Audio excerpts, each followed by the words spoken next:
Hi everyone, it's Raina. So this video is going to be on the astrological chart of Brooke Shields. Somebody recommended this, so I'm so glad. Thank you for recommending this because she is someone that I first found out about as a teenager because Brooke and I are the same age. And I remember being in junior high school when The Blue Lagoon came out. I didn't see it because it was an R-rated movie. And she always had a bit of controversy around her in her younger years because, I mean, first of all, she made a movie called Pretty Baby where she played a child prostitute when she was 10 years old and then posed in a magazine. I don't know the kind of magazine that was, but they had nude pictures of her. The she didn't pose in a magazine, but they put the pictures in a magazine. A photographer took nude photos of her as a child, at the age of 10.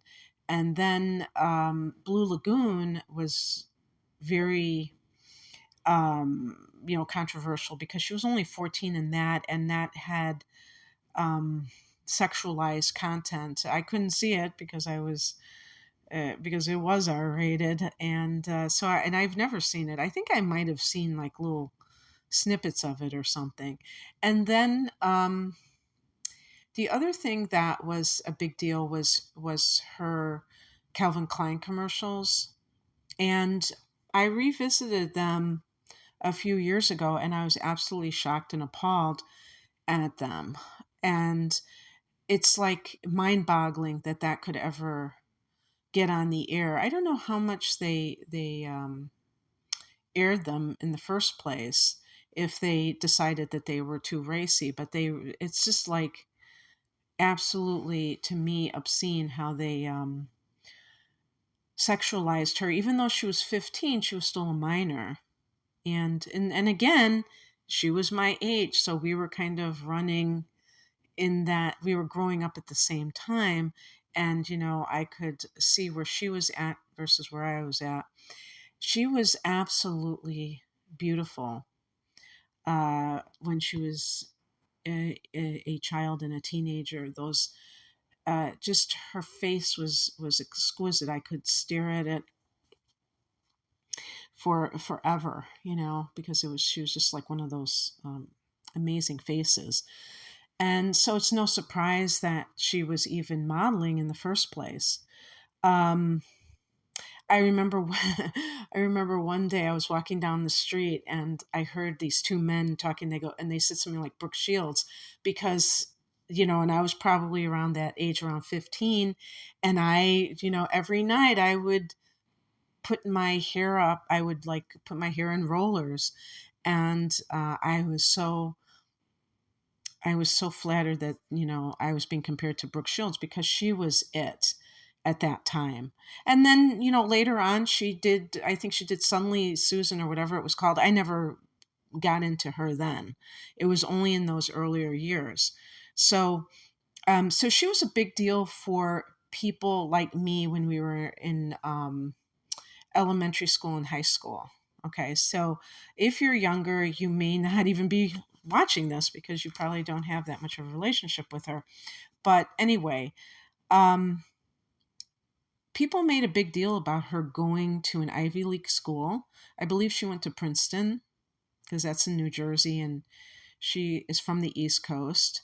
And so we're going to talk about that angle about academia for her, also about how did her relationship with her mother, because that was um, problematic in multiple ways. Her mother was a classic stage mother, and also the show business aspect, the modeling. How does that show up in the chart, and even the sexualization. And I have to confess that I don't see that front and center, but I'll discuss that. So first of all, um, she is a sun in Gemini, and she has the moon in Gemini, and she has Virgo rising. Your rising sign determines your ruler, but you can say the sun determines your ruler. So both of those signs are ruled by Mercury. So we know first and foremost that this is somebody who has an intellectual bent. That doesn't mean everybody who would have this would go off to college. Going to college doesn't make you an intellectual, in my book. An intellectual to me is somebody who loves to learn. You could be a high school dropout and you could be uh, incredibly well read. You could be a college graduate and you never pick up a book again after you get your piece of paper. Doesn't, you know, you might have the, right stuff, but you don't exercise it. So to me, that's not the ultimate to have academic credentials. So, but she, was very articulate from a young age. She also has Venus in Gemini and Mars in Virgo. My God, I don't think I've ever seen anybody who represents the same um, ruler for all of these inner planets, except for her Mercury, which ironically is what we're talking about as a planetary influence. It's in Taurus, which is very grounded. And I was thinking about that, and I know Bob Dylan has Mercury in Taurus, and that always confounds me because he's very wordy, or he was when he was younger. How could somebody wordy have Mercury in Taurus? Well, I guess if you are a Gemini, it grounds you.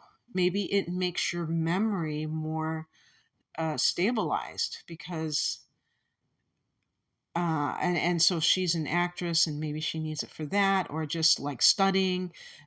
Dylan, when he was performing, if you watch some of Dylan's videos from from the mid 60s period, when he was just really, really verbose, I'm like, how did he memorize all of those lines?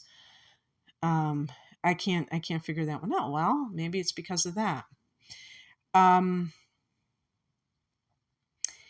And when I look, I mean, she does not have anything in the third house, which Mercury represents. I'm talking about in the sign of Gemini. Mercury also rules the sixth house for Virgo, but that's more of a grounded type of intellectual influence. And in that house, she has Saturn and she has Chiron. And because, let's see, are they in conjunction? Probably not. Okay, it says here that they are. I also have both of these placements because we're born in the same year, but not in the sixth house. I have it in the 11th house, and she has it here, and this is the house of work. So one thing about Saturn in the sixth house is it can be something to do with having a lot of hard work. Now, isn't that funny? Because we're talking about somebody in show business. But the truth is that somebody who is in show business, they do work hard, because they have to film a movie, for instance, they have to be on the set. They're like 12 hours a day. They're filming. It's not easy. It might not be that they're doing it continuously and they might get paid very well, but it can be very hard work.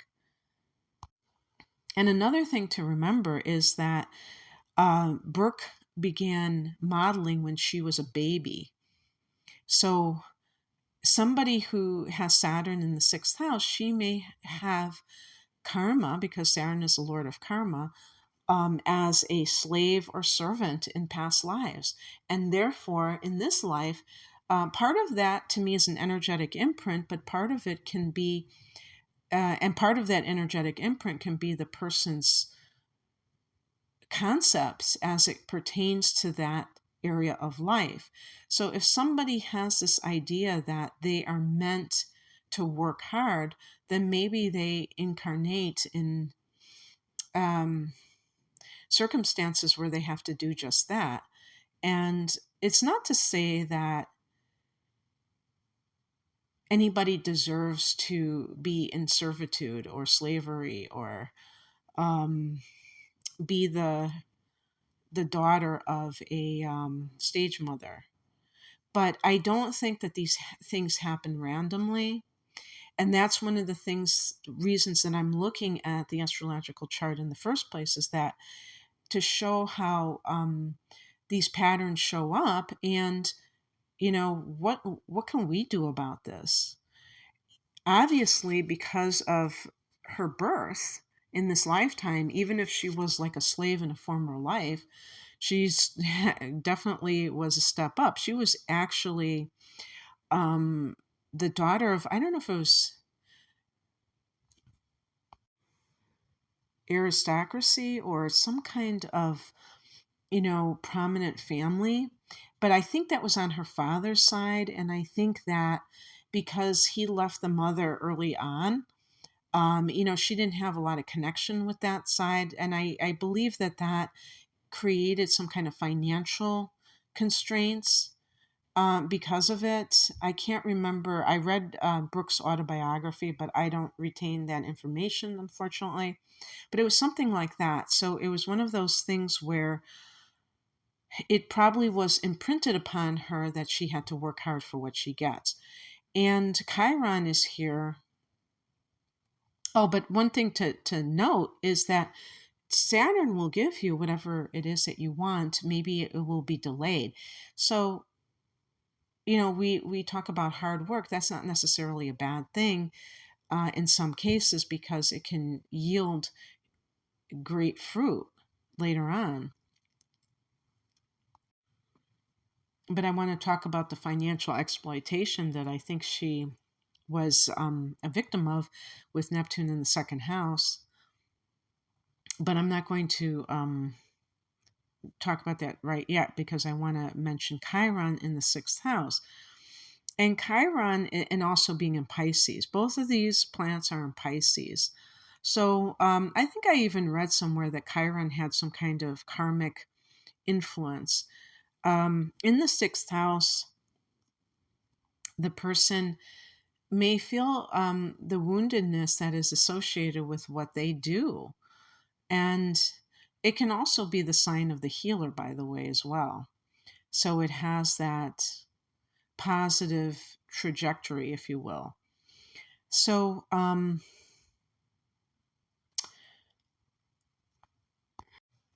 it might be that the work that she did brought her woundedness, because, like I just said, there was like controversial elements to it. Also, I personally feel that Brooke was someone who was not necessarily regarded as a serious actress.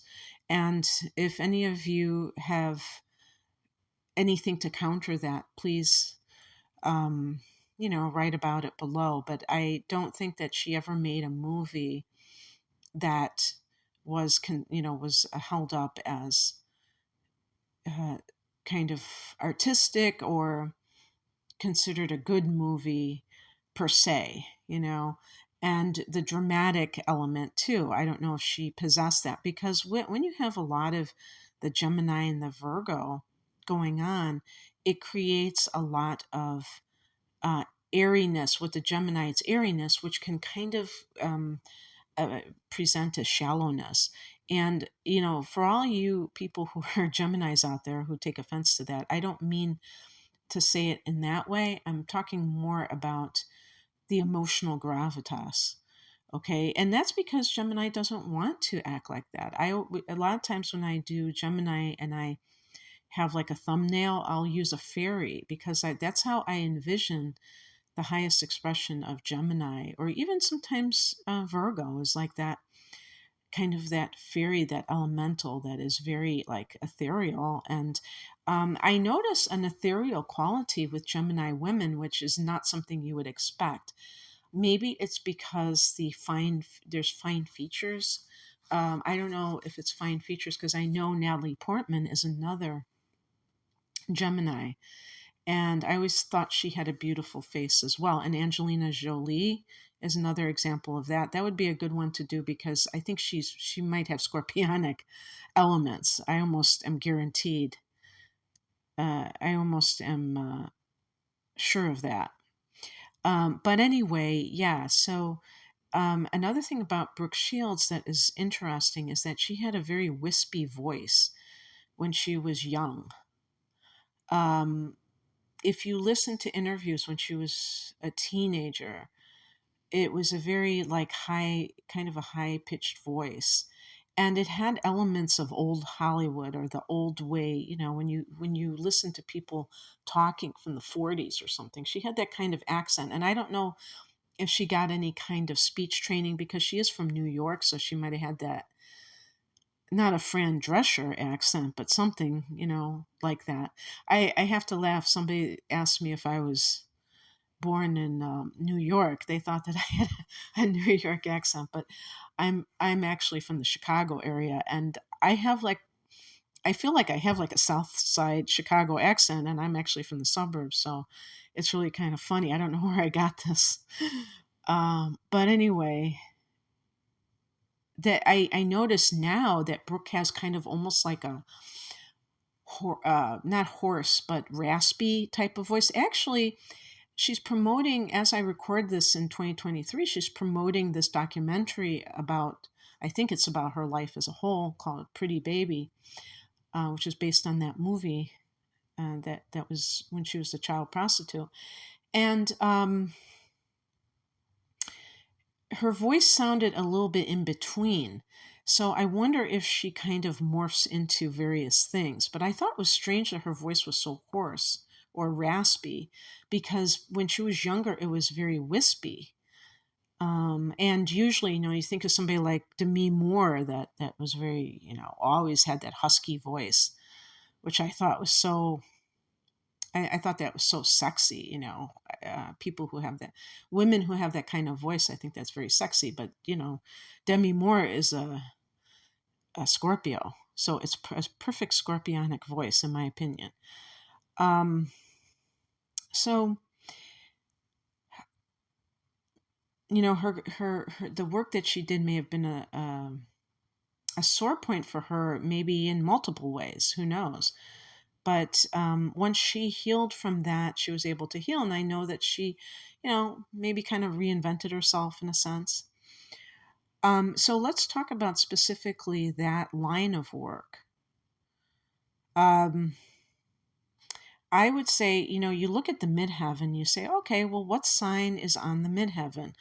Well, guess what the midheaven is? Gemini, yet again. So it's like crazy. I have a feeling that if Brooke Shields was a what do they call them, Zoomers or Generation Z, if she was actually born more recently, she would be like a social media queen, because Gemini ruling the third house nowadays deals with social media. It deals with communication, journalism, yada yada, education, lower education. But I feel that in 2023 it's social media, and her career was kind of like, you could call it like a social media career, because like I said, I think that controversy was her main promotion, being a controversial figure, not necessarily the quality of the movies. um I'm still pissed off about Endless Love, because that's like probably one of that's definitely like my favorite novel. And they did not do that movie justice, or that novel justice. But she was an ethereal figure in that movie. And so,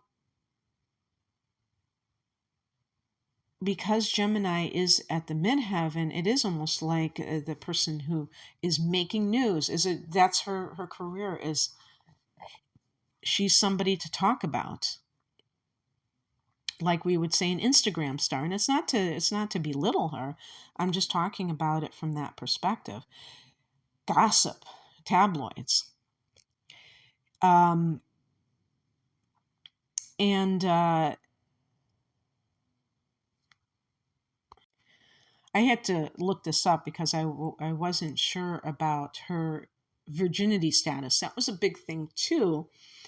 And I kind of like, because she talked about it in the book, and I know that she lost her virginity to Dean Cain, who became Superman. Um, and they say here that she regretted waiting um, to lose her virginity. Okay, I don't know the reasons why. Well, I guess I could look it up, but the point that I find interesting was that this was um,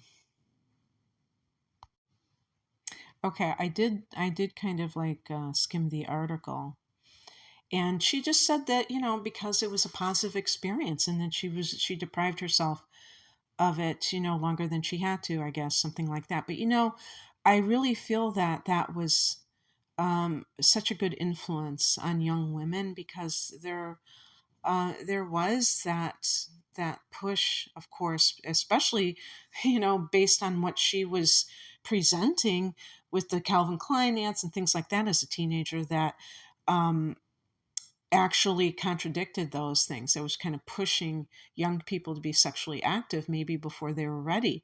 So I think that that was wonderful. But how can we look at that in the chart? Her Mars is in Virgo. Her ascendant is Virgo. So the ascendant is your um, image. And she had the image of a Virgo. And it wasn't just a fake image. Apparently, she did wait until she was 22. And I don't think that's that old. But when she was talking about that, there were a lot of interviews where men were, asking her creepy things. And I did see one, and I thought it was really out of bounds. So you can find these things on YouTube if you're interested. It would probably be like around 1981, because that was when. But here's the thing that I want to say before I go on. I really have a hard time believing that these people do not get sexually abused, because I do not remember her saying anything that happened in that regard.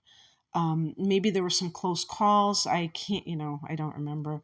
But Leif Garrett, who was a 70s heartthrob, wrote an autobiography himself, and people kind of inferred from that that he was not divulging everything, and I certainly believe that to be the case, or that he's in denial. I think he's more likely that he did not want to go there, because maybe he's even afraid of some of the people who still wield a lot of power in Hollywood.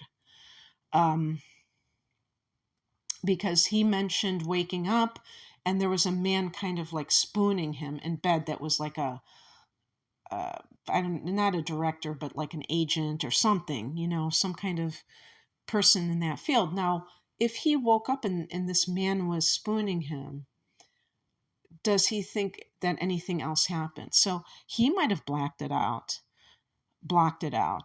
And in Brooke's 12th house, she has Uranus, Pluto, and Mars. Pluto and Mars are both the rulers of Scorpio, and because of that, and because Pluto in particular can be sexual abuse, violation in general, and the 12th house is unconscious memories. I, and knowing what I know about Hollywood, it seems to me that it's possible that something did happen, and that was trauma based. Now, there's even overt trauma based mind control that they say is performed on Hollywood stars, like even Shirley Temple. There were punishments that she had to endure that we could say were trauma based mind control. And she made movies as a very young, like a toddler, that would be considered child porn. There's a documentary on it if you're interested. I don't remember the name of it, but it was about the Our Gang comedy, those little children. It's like actually like horrifying, shocking that there was these blatant sexual image, this blatant sexual imagery that seemed to be for the geared towards pedophiles in these like they were actually called baby burlesque films. So I mean, right there, something's wrong. So this is something that has a long history. This did not just start recently, and that's why when people talked about child stars, they just assumed it meant that they never had a childhood, but it was far darker than that. It was also about sexual abuse and all of that. Um, we talk about Amanda Bynes, that's kind of a more modern example. Britney Spears, what happened to these people? Now, they are not even coming out and saying things because who knows? Maybe still have repressed memories. So the 12th house can be repressed memories, and with Pluto and Mars, this could be violence, sexual violence, rape, things like that. I hate to just say these things casually because it's as far from casual as possible, but just bringing that out as possibilities. um, Mars in the 12th can be that the person feels that they cannot be direct with their anger, so they can repress their anger, they can repress they might not um, do things that they feel like doing because they are kind of maybe they are trying to be a people pleaser in some way. um, so they do things kind of covertly rather than overtly. Uranus here, I usually think of the person who is quite different but is afraid to show it. And again, sometimes children are conditioned to conform to society's ideals, or if they have a very overbearing parent, it can be that. And speaking about parents, Terry Garr, Brooke's mother, was somebody who was very ambitious for Brooke.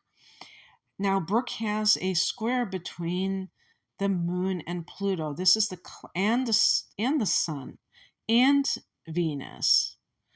Now, Venus square Pluto can be something where sex and love and I would say even creativity get confused with money. All of those things get confused, and power can play into it. Pluto can be money, it can be power. Venus can be money, but there's like that negative. It's a challenging angle, so it's going to challenge that person in their life.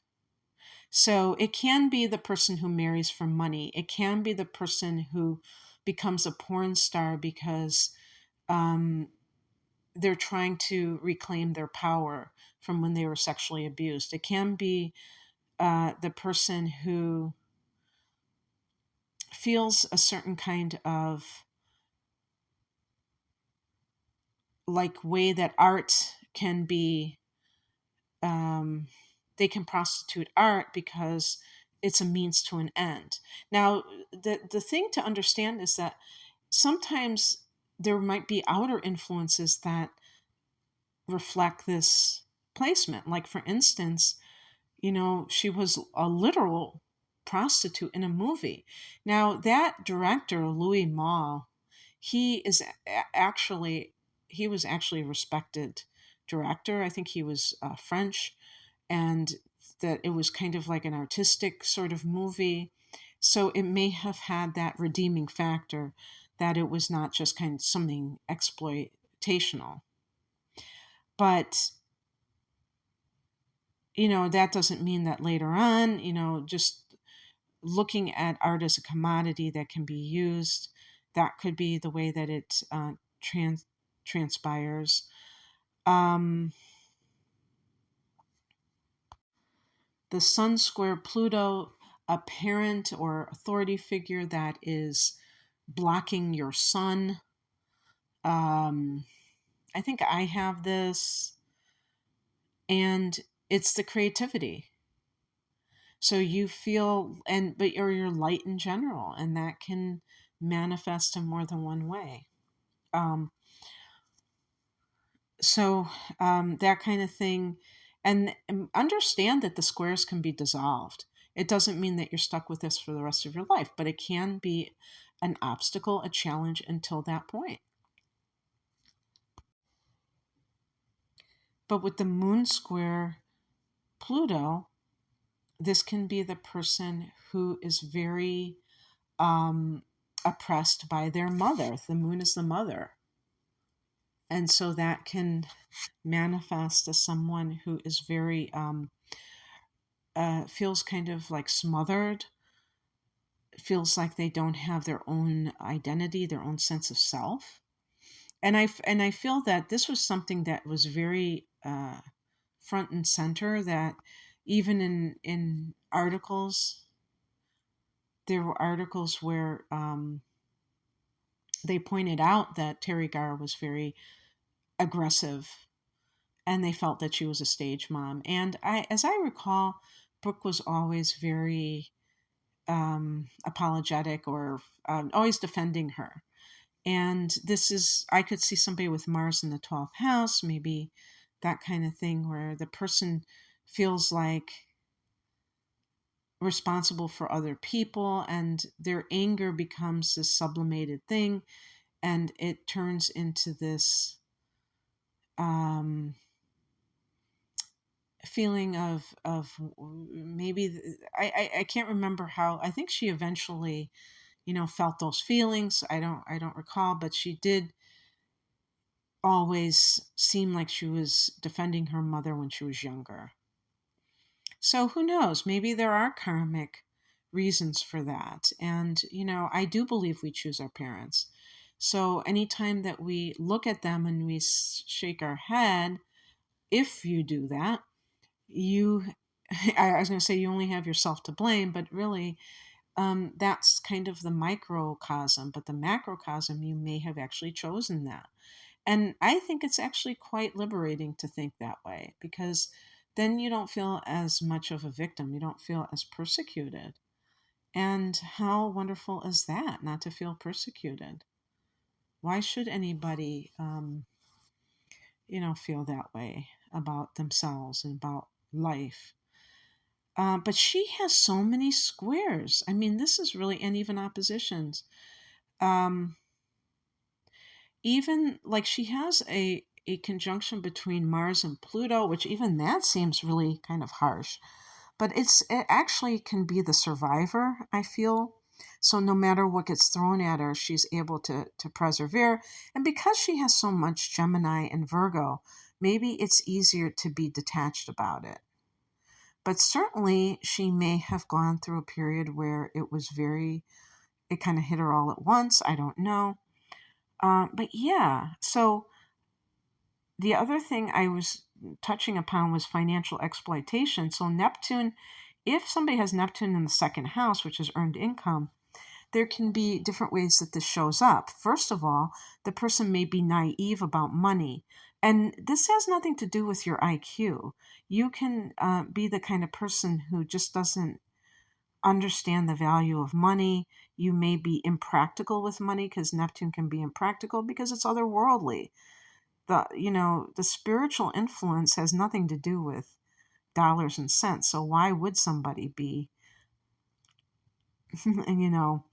practical about money with Neptune in the second house? It can actually be somebody who is very self-sacrificing in terms of their financial situation. So the fact that these child stars, their parents often seem to live off of the child's earnings, and they are put in that situation because of financial need.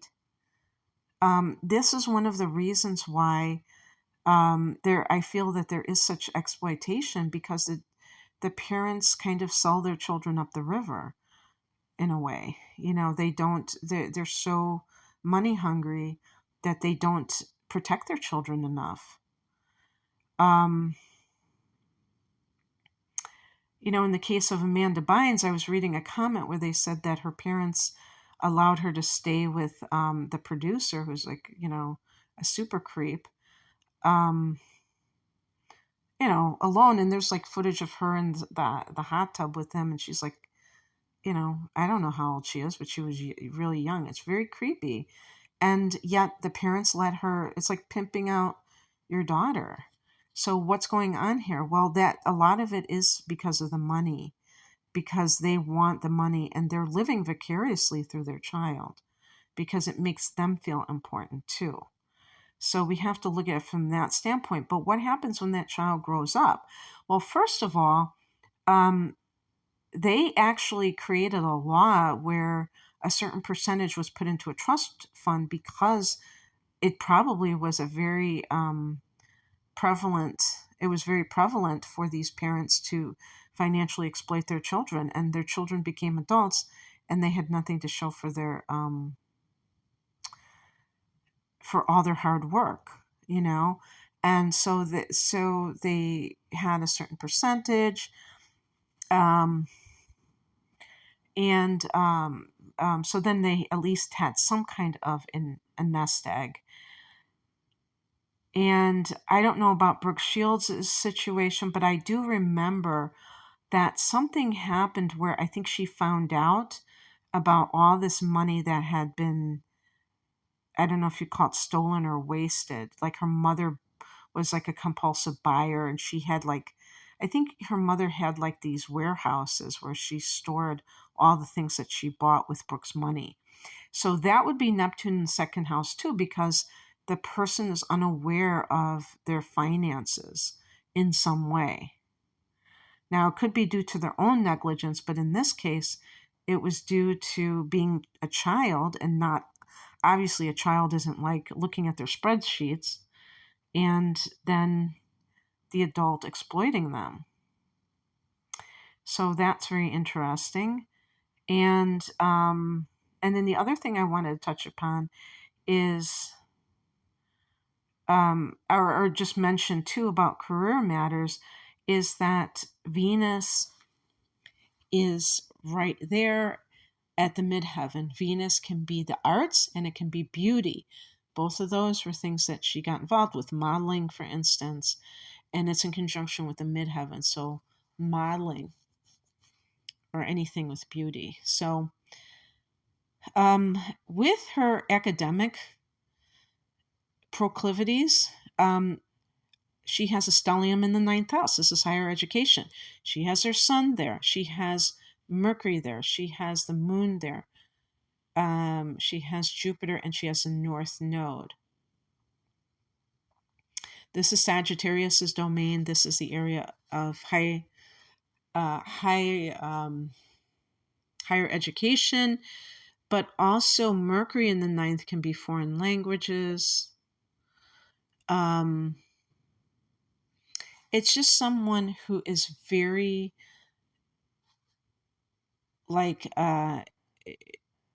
expanded, with Jupiter. This Jupiter is the ruler of this house, and she has Jupiter here. It just can be something that really opens up her world. And I think that was really so beneficial for her because it allowed her to get away from the Hollywood scene, because she did not, you could say karmically or on a higher level, she asked to be in Hollywood, but I'm talking about at the mundane level. She didn't ask for this. So by her going off to college, it was like her way of declaring independence from, this world that was thrust upon her. Also, I believe she studied French and that she was fluent in French. I know Jodie Foster was, so I hope I'm not confusing her with Jodie Foster, because she does have Mercury here, which can be good for languages. But she was definitely very articulate, which we would expect from a Gemini to begin with, very glib, but just with very poised in interviews. And the North Node is here. So the North Node is your soul's mission or this. And to me, yes, it can be connected to career, but it can just be how you embody that sign in that house. So for instance, for her, as somebody who was looked at as beautiful, to get a higher education, it shows that, um, she valued her mind. And that was a great lesson to for other people. With Mercury in the ninth house, it's the truth teller. Mercury, it's like having Mercury in Sagittarius. And so her north node is here. And let me see. Yeah, it doesn't form a conjunction with Mercury. It's too far apart. But like I have the North Node in Gemini, and I feel like when I'm doing this type of work, it's like fulfilling me. Now, even if I was doing it as a hobby, it would be the same thing because I was a writer as a hobby too. Writing poetry, doing poetry slams. Somebody who, if you have um, your North Node in Gemini, regardless of what house it's in, you're meant to communicate and you don't have to get paid to communicate. So it's important to look at it from that perspective. But this is coming from that higher education standpoint. The moon here, it makes me wonder if she does have spiritual gifts or spiritual affinity for spiritual matters that maybe she doesn't talk about, that are kind of private for her. I don't know, because the ninth house is very, to me, front and center and open and honest. So maybe because she had that sub influence of Sagittarius, it was able to help her to make sense of what was happening. But I do think that I've never really remembered her talking about anything spiritual, and so I don't know if she even has that part, but it would seem like that. But perhaps she keeps that to herself. I don't know. Okay, well, that's what I have for you, and I hope that this, um, you know, resonated. As you know, Brooke, and uh, so